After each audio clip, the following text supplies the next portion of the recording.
Have you asked yourself the question, why do terrorists seem to hate Americans? Why do these radical Muslims seem to have so much hostility toward Americans and perhaps more specifically toward Christians? Well, I believe there are real answers to that question.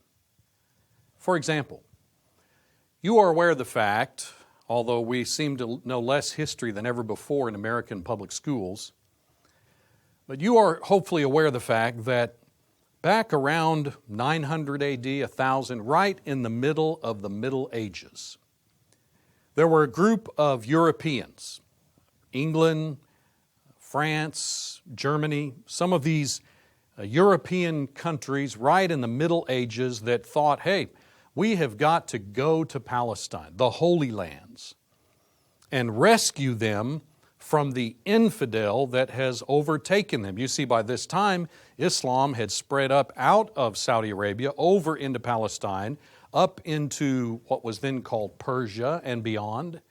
And consequently, Palestine was largely occupied and controlled by Muslims. And so these Europeans felt that this was sacrilege and they needed to go on a crusade, a sort of a pilgrimage for the purpose of freeing the Holy Lands. And they orchestrated at least 3 of these crusades during a period of about 100 and 150 years, and they were largely unsuccessful. But you remember what the crusaders were wearing above their armor? They were wearing large red crosses. And so literally burned into the consciousness of the Islamic world since that time, over 1,000 years ago, has been this idea that Christianity is represented by this warlike desire to expunge Muslims.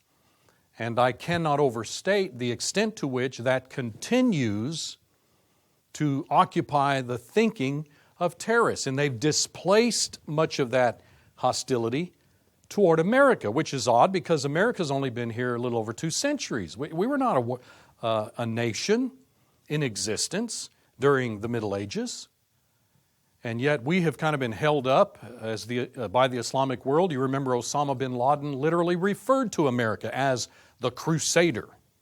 He was tying back into that notion that Muslims have etched into their minds that these Christians wish to see Muslims exterminated.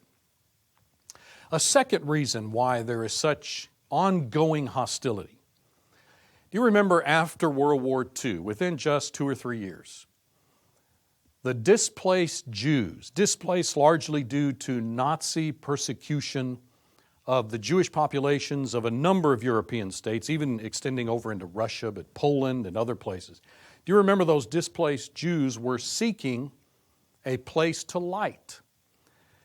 And ultimately they came down to Palestine and carved out a piece of real estate, and in May of 1948 formed the modern state of Israel.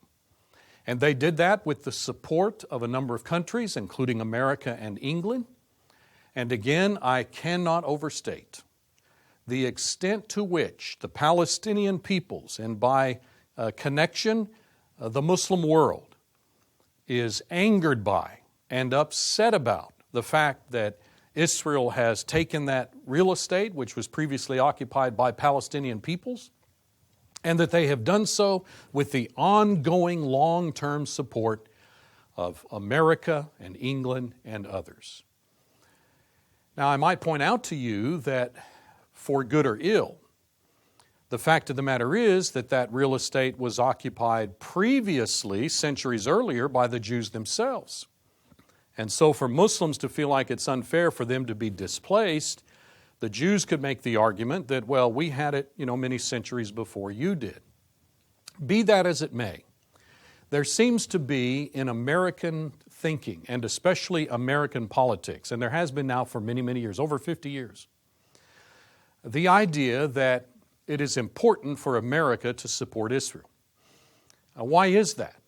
Is it because there is a strong Jewish population in America that wants to support Israel? That certainly probably has something to do with it. There's the idea that Israel is somewhat of a buffer between the Islamic terrorists and America. They actually sort of serve as a go-between that kind of insulates us to a certain extent.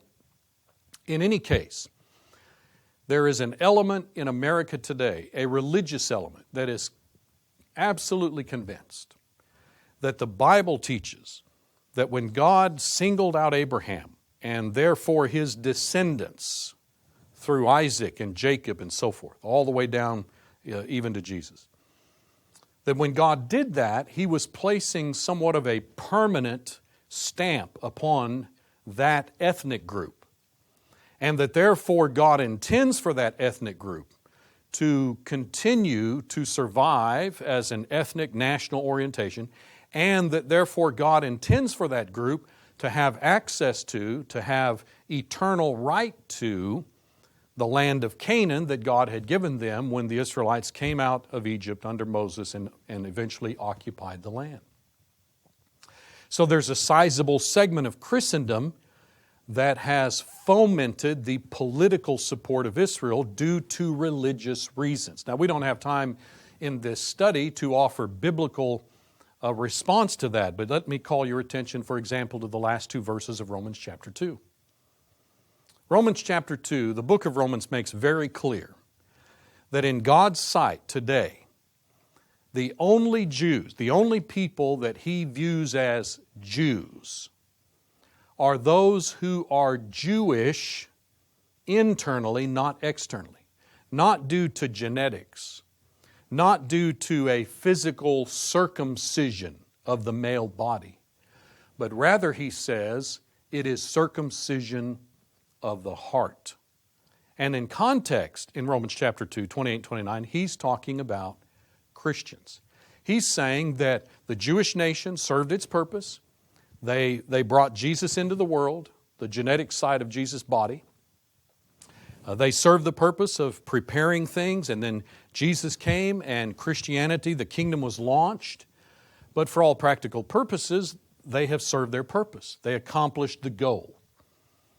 And therefore, according to the Bible, the Jews of God's thinking are those who are spiritual Jews that consist of all peoples, of all races, all ethnicities, all nationalities. God shows favoritism toward no one specific ethnic group.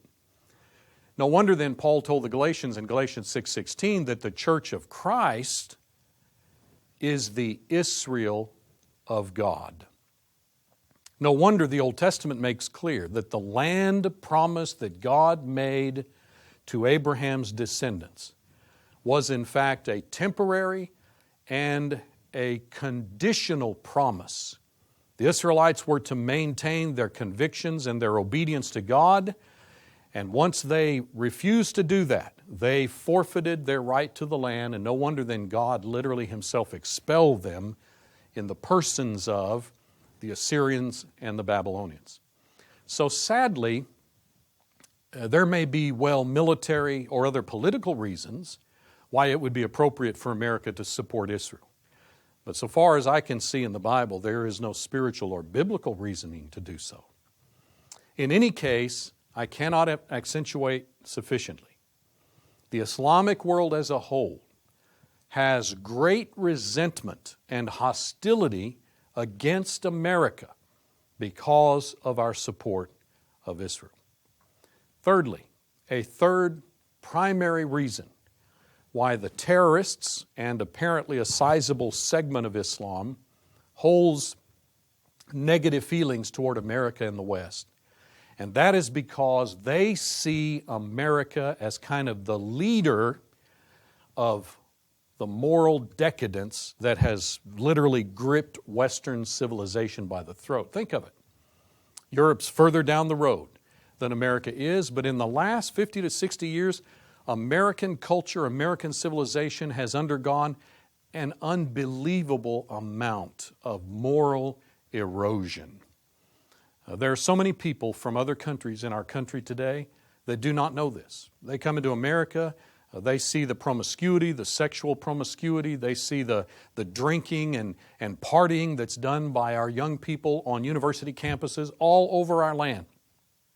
They see the high divorce rate. They see a national discussion about homosexuality. They see gambling widespread and drinking. All sorts of moral filth has literally poured across, spewed across our land. And this has been a significant alteration of American culture in the last 50 years. And so the Muslim looks at that, although I must say Islam has its moral issues, and I will point some of these out later in our seminar, but they generally look at America and say, you know, this is a decadent civilization. We are doing the will of Allah to inflict pain and suffering and casualties upon this society because of its decadence. They see our women as being immodest and promiscuous, and consequently, you know, their view of America is this is a pretty bad place, sinful, and they therefore see it appropriate for them to hold ill will against us and to do whatever they need to do in order to wipe us out. Notice then the Crusades, the support of Israel, and Western decadence and immorality. You know, I just about agree with all three of those. They have a point on all three of those, although it's unfair to pin that on all of us or to assume that America has always been an immoral place or that there are not still a lot of good moral people, Christian peoples. But that certainly explains much of the hostility that we see in the world today against America. Now let's turn our attention to another matter pertaining to Islam. This is all kind of introductory to just familiarize yourself with Islam before we turn to the real punch of our study, the Quran itself. If you were to summarize for an outsider the Christian religion, you could do that. You could do that fairly easily. You would speak of Christ and His redemptive role, dying on the cross. You could speak of what He requires of people. They must, obey the gospel. They must become Christians through the appropriate avenue, the means that God Himself has stipulated. They must then worship according to the New Testament. They must be a part of the church that Jesus Himself said He would build in Matthew 16:18. They must live the Christian life. You could summarize all of that fairly easy and give people the basic parameters of what Christianity is about. Well, it so happens that you can do that with Islam, because Islam itself has articulated what it refers to as the 5 pillars of Islam, summarizing for us very neatly packaged the basic doctrinal concepts of Islam. The first of those, the shahadas, sometimes said to be singular, the shahada. These are really a two-part oral testification concerning the fundamental, shall we say, the central 2 concepts of Islam. La ilaha illallah Muhammadun Rasulallah.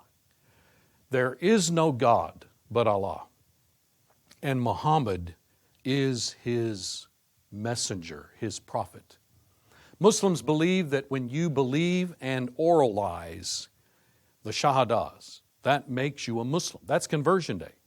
That's how you become a Muslim, to affirm the oneness of God and then to affirm the fact that you believe that Muhammad was God's prophet and the one to whom you should go in the Quran in order to find the will of God. Number 2, the second pillar of Islam, salat. This has to do with prayer. Prayer that is offered 5 times a day. Later in our study, we'll examine why 5. Why not 4? Why not 6? Or why not just an indefinite number? There's a very specific reason why 5 times per day the faithful Muslim engages in prayer. And this prayer is very ritualistic. It is very elaborate. It is preceded by a call to prayer. It is preceded by ritual ablution with water. On Fridays, typically the Islamic community and a local community comes together at the mosque, and that's known as Friday mosque worship. But the 5 prayers per day occur on a daily basis. Number 3, the third pillar of Islam, Psalm. refers to what you've heard about, the month of Ramadan. Islam operates on a lunar calendar as opposed to a solar calendar like us. Consequently, Ramadan shifts as you go through year after year. It shifts around the calendar. But it is an entire month that is devoted to very specific rituals, including fasting during the daylight hours only. So during the month of Ramadan, you are to neither eat nor drink during the daylight hours. Of course, you can eat or drink all you want before the sun comes up and after the sun goes down. That is Ramadan, and Islam makes many different exceptions, illness and pregnancy and old age and so forth, that causes a person to be exempt from observance of Ramadan. Number 4, there is the Hajj. This refers to the annual pilgrimage to Mecca. You've heard it said that Muslims ought to make at least one trip to Mecca during their lifetime. But again, there are so many exceptions. If you're simply economically unable to do so, or due to your age or whatever, then you are exempted. But generally speaking, once a year, Muslims come from all over the world and converge upon the city of Mecca in order to engage in various ritualistic activities pertaining to the Kaaba, which we've mentioned earlier in our study. The Kaaba, of course, is this literally spatial center of the Islamic universe.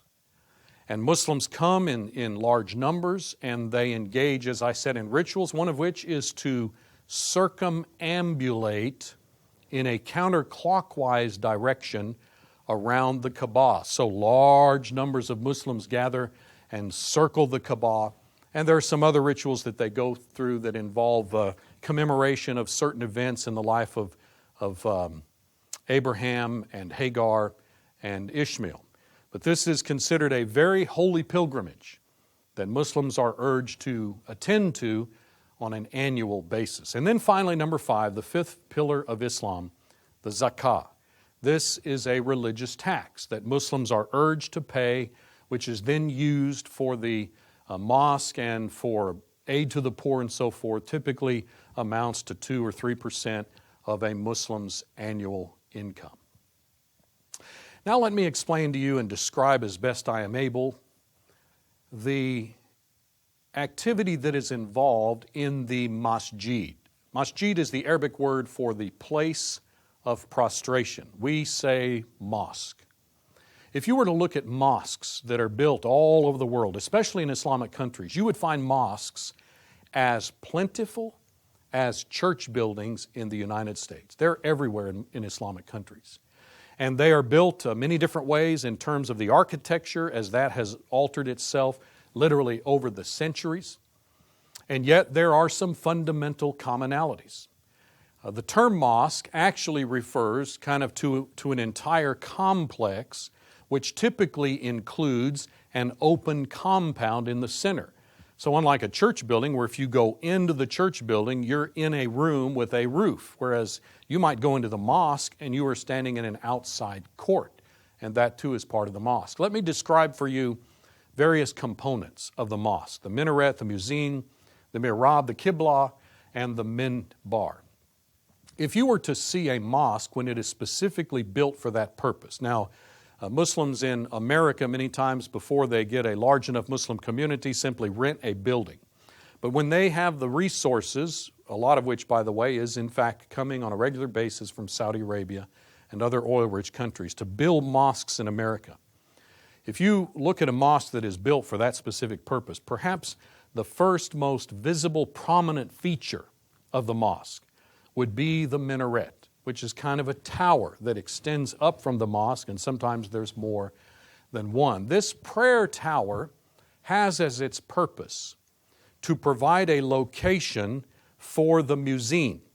This is the fellow that is selected within the Islamic community to serve as the one who calls the community to prayer. Many mosques still employ a muezzin. Others simply have a recording and they put loudspeakers up there and then play the recording at the 5 occurrences of prayer per day. But all over the world, at the same 5 occurrences during the day, the muezzin has as his role and purpose to express the adhan throughout the community within earshot of the mosque. The adhan is a very specific series of expressions that go all the way back to Muhammad's life and that are offered by the muezzin in a sort of a sing-songy fashion. He doesn't just say them, he kind of sings them. And I hesitate to do so myself, but if you were to hear this, if you've ever been in an Islamic community and listened to this, it sounds like they're just moving their voice without making any specific words, kind of a but they're actually articulating specific words. Twice they say, Allah Akbar, Allah is most great. And then twice they will say, I testify that there is no God save Allah. And then twice they will say, I testify that Muhammad is the messenger of Allah. And then twice they will say, come to the prayer. And then twice, come to the success. Allah is most great, there is no God save Allah. So he sings that aloud for the Islamic community so that they know it is the time of prayer and they should stop what they're doing and go through the ritualistic activities pertaining to that prayer.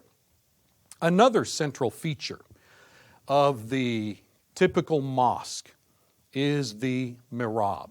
We would say niche. It's a location in the mosque that allows the Muslims to know the exact direction, and that word in Arabic is qibla, to show them the qibla, the direction to face in order to say their prayers. And of course that direction is Mecca. And this is considered to be the most holy place in the mosque. The mihrab, the niche that shows the direction to face in order to engage in worship. So if you were to walk into a typical mosque, you would see the qibla. You would see the mihrab that denotes the qibla. And you're very likely would see a minbar.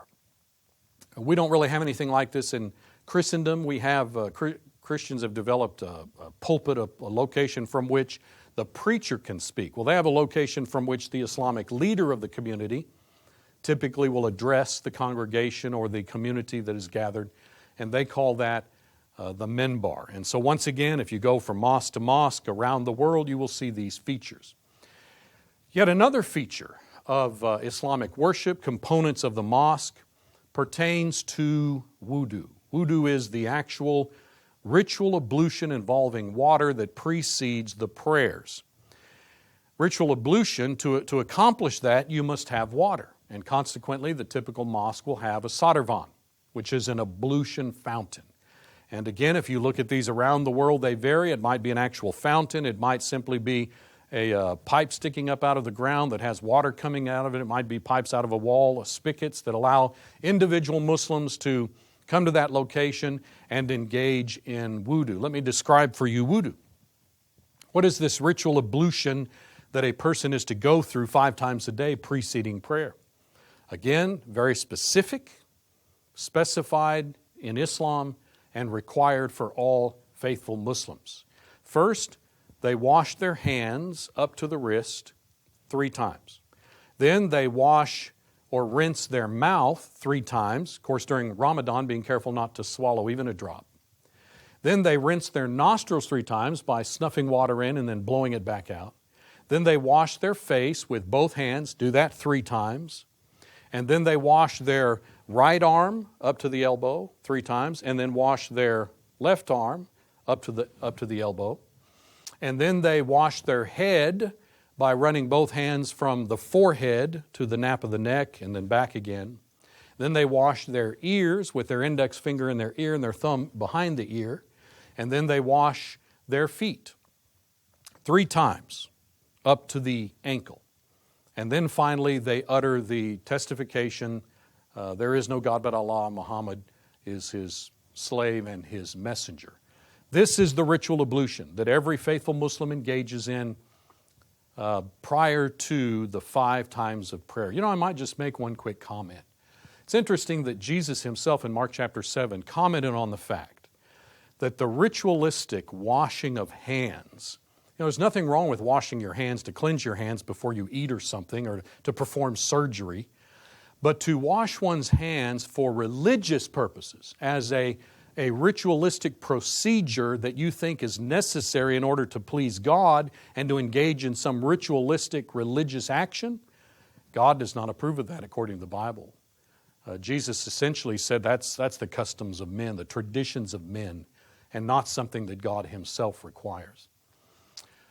Be that as it may, let's turn our attention once again to Salat. If you were to go into a mosque on Friday, you would see Salat being practiced. And I understand that even now in large Islamic areas in the United States, like New York City, this will occur, even spilling out into the streets and stopping traffic. And that is, of course, where the Muslims come and engage in their ritualistic movements that are a part of prayer. These are offered, as I said, 5 times a day, designated by 5 Arabic words that roughly translate daybreak, noon, afternoon, sunset, and then post-sunset or nightfall. So those are the 5 times per day that Muslims engage in prayer. And this involves very specific rituals, starting from a standing position. There's one portion is a bowing position. The one that is most striking, of course, is where the knees are tucked up under the chest and the individual brings their forehead down and touches the ground. All of that, a variety of actions coupled with certain Arabic words that are uttered in connection and in relation to it. Again, I can't help but be reminded of Jesus' words in Matthew 15:9. Where human religious rituals are condemned. In vain do they worship me, teaching as doctrine the commandments of men. Of course, if you're a Muslim, you believe that those commandments are from God. And yet Islam has a number of rituals, the annual pilgrimage to Mecca, the encircling of the Kaaba, the Sa'i, that's the back and forth movement between the hills of Safa and Marwa in Mecca. I won't just pick on Islam. What about all of the rituals of Catholicism, all the rituals of Judaism, all the rituals of Hinduism, all the rituals of Buddhism? Now, if God Himself has specified very specific rituals, then those are good, those are right, and we ought to do them. But obviously, there's a lot of ritualism going on in a lot of religions that cannot all be correct. God can't be the author of all of that. No wonder then in Galatians chapter 4, Paul said, now after you have known God, or known by God, how is it that you turn again to the weak and beggarly elements to which you desire what? To be in bondage again? He said, you observe days and months and seasons and years. I'm afraid for you lest I have labored for you in vain. There's the biblical concept. So we would have to go to the New Testament, find out what Christian actions God wants us to observe. And certainly one of the primary indications of Christianity is even though it has certain specific rituals, not a lot, but a few, but they stand in such stark contrast to the rest of the world and all of the religion that has been invented by mere humans. Our next study together, we want to pause and look momentarily at some of the actions that have occurred in Muhammad's life, examine his personal behavior, and then we will ultimately proceed to our examination of the Quran itself.